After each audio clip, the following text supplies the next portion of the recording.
gaada gabayga waa taanan marin dhowr guyoo tagade ma gardaadin maasooyinka igu galoolna wax sagarabaa jiro igu garqaadaya oo aan guddoonsaday inaan gorfeeya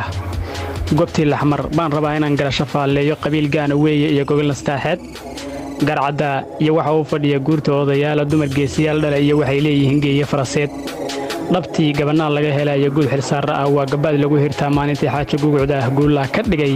derbi xoog badan oo la geli waayey waa niman gartii gashana laga maqsuudaya waa niman geedlaba marnaba cadowgu geysaynin oo gelin ruuxay qabtaan nafta geeri loo suray afartaa cirgolada iyo galalabtiisii dhe gujiga caliiley iyo gabay abwaaneedde afar kalena waan soo gudbinayaa sida garnaylkii aadan faarax guud ahaan waxay degaan geyiga Soomaali gaar ahaan galguduud iyaga guulla ugu deeqay geesaska xiraaliyo baraaga diirshi ayay guruf maalaan dhanka kale